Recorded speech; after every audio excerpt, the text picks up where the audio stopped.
دا دې کتاب باندې یو لنډ غوندې تاثر دی او دلته ما بیا یو ځلې طاوله جان صاحب ما استاد دا په مخ کې خبرې کول راته ډېر عجیبه غوندې ښکاري بیا به یو بدعت کړی دی چې دا د کتاب داسې نیغ په نیغه مقاله نه ده بلکې یو تاثر دی او دغه تاثر په یو خاص سیاسي پیرای کې چې موږ ورته پوسټ کالونیل کرټیسیزم ویو ما د استاد صاحب په کتاب باندې په پوسټ کالونیل کرټیسیزم باندې یو لنډ شانټې لیک لیکلی دی د پوسټ کالونیل سیاستونو لوی ارواپوه سایکالوجست فرانس فینن چې په دغه تیوري او د دغه تیورۍ سره تړلي ټولې نفسیاتي ستونزو کې یو لوی او معتبر نوم دی هغه چې کله د خپل دور د سیاست ادب معیشت شعر و شاعرۍ تمدني تنوع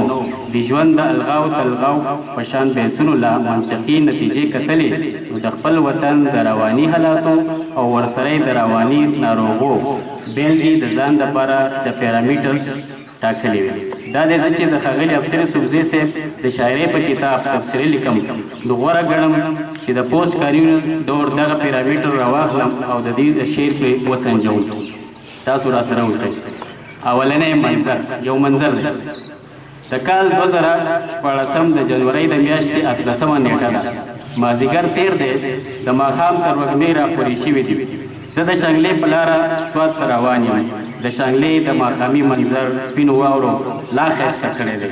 تاو راتاو سړک کې ځای په ځای ولاړ واړه واړه ګلالي ماشومان ولاړ دي د یخ مخکش کېږي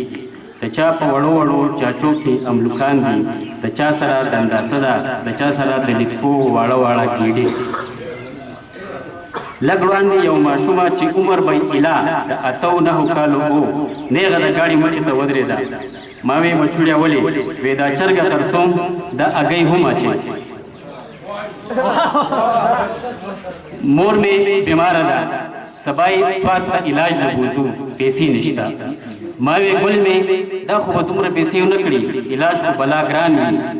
ماشومې ته لکه چې اسره میلاوه شوي هغې وې نورې پیسې مونږ د ماما دوی نه قرض کړي دي خدا به زمونږ د لارې ټکټ وکړي خدای خبر چې دغه در به زه څومره ځورولی یم ما ماشومې ته وې چې ته دا پیسې واخله او دا چرګه به هم ماله ساتې ستا د پلار څه نوم دی هغې وې شیر نواب د کولې مزدورو وس مړ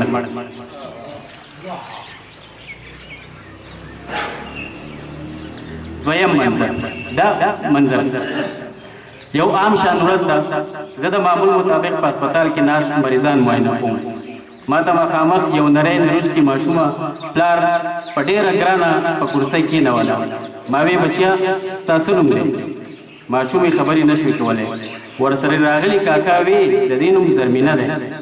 دا د 12 کالو ده د 13 میاشتو نه ورته ټوخی دی د شپې ورته مړه مړه تبه هم وي دا ماشومه خوراک هم نشي کولی د زرمینې معاینه وشي ټیسټونه وشي په 21مه پېړۍ کې چې ټوله نړۍ د ټي بي نری رنځ د رنځه خلاصه شوې ده زرمینې ته ټي بي تشخیص شي ما وې بچیا ته سکول وې نه ولې سکول نشته د ماشومې د پلار ماشومې نه پلار خبره واخلي مونږ خبره کلي کې پاتې کېږو نږدې سکول نشته دلته کلي ته چې رالیږو د ګنټې لار ده غرونه دي تنګې لارې دي دومره لرې څنګه رالیږلی شو ما د ځان سره سوچ کوو چې دغه د ټي بي بیماري خو په 6 میاشتو په علاج سره جوړه شي دا به ټیک شي خو د زرمینې په برخه رسېدلی دغه جهالت خو به تر عمره د دې په برخه پاتې شي دریم منظر د شانګلې په یو سړک ګڼه ګوڼه ده خلک ټولګي ولاړ دي دغه خلک پریشانه هم دي د ډېرو سترګې د اوښکو نه ډکې دي د شپې 12 بجې دي دغه خلک د هغه امبولانسونو په انتظار دي چې درنګ ساعت له به د کولې په کان کې مړه 20 مړي هم دلته راورسوي څلورم منظر 2012 دی د پېښور ښار دی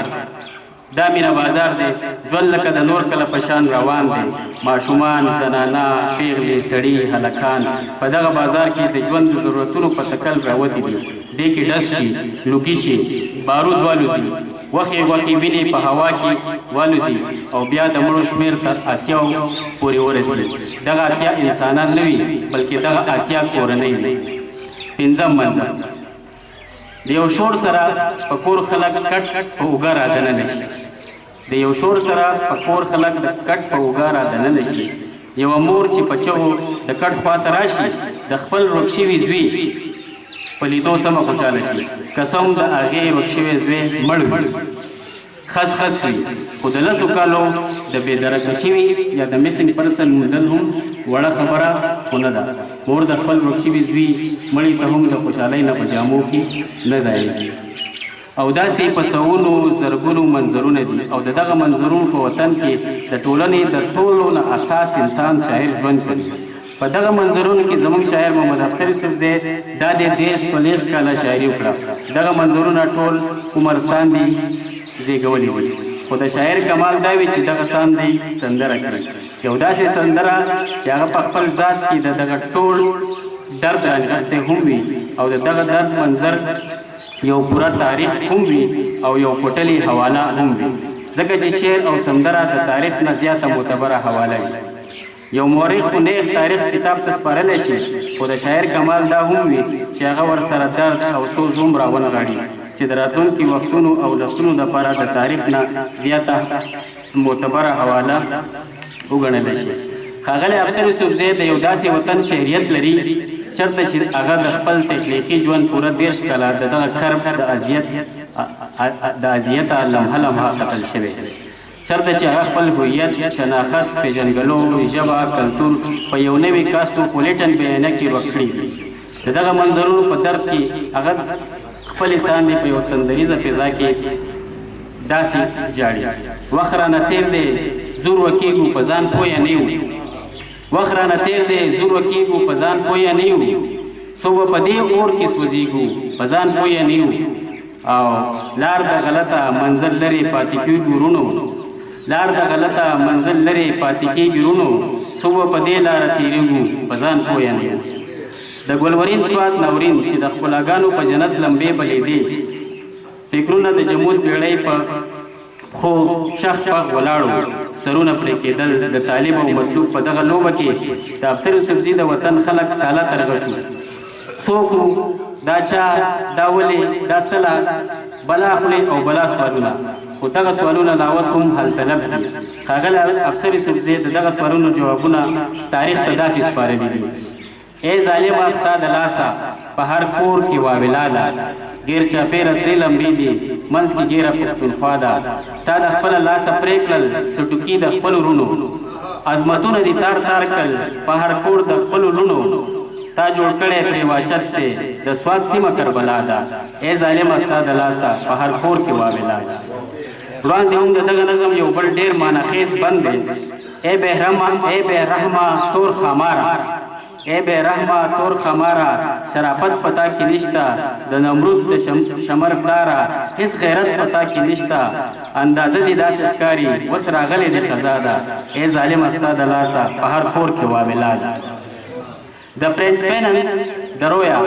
محترم افسر یوسفزي شاعري په دغه معیارونو تر ډېر حده پوره خیږي خو د پوسټ کالونیل د یلغار اثر نه بیا هم افسر یوسفزي لکه د خپل قام د ډېر وګړو بچ نه دی پاتې په دغه پیرای کې د نظریاتي تندکونو ښکار کېدل ارومرو کېږي چې وجوهات یې نفسیاتي وي او دغه وګړی د ځان نه خبر هم نه وي خو تندکې یې خوړلې د بېلګې په توګه په دغه یو کتاب کې د 14 اګست د عنوان لاندې نظم او ورپسې د هند د نیمې وچې ستر مبارز حضرت باچا خان رحمت الله علیه نظم د دغه خبرې ښکارندوی دي د هند د نیمې وچې په ویش پارټیشن باندې دغه مبارز هغه تاریخي وینا چې ګاندهجي ته یې کړې وه یو ترون اس ټو د ورلډ ستا موږ شرمخانو ته وغورځولو شاید چې د افسر یوسفزي د نظره نه وي تېره شوي او یا شاید دا هم کېدی شي چې دوی د تجاهل عارفانه نه کار اخیستی دي لنډه ده چې دغه کتاب په مجموعي توګه د ښه شاعرۍ په کتابونو کې شمېرلی شو خدای دې وکړي چې پښتانه دغه کتاب ولولي او د ځان جهان او په تېره تېره د پښتون قام د خوشحالۍ نیکمرغۍ دپاره په کار راولي ډېره مننه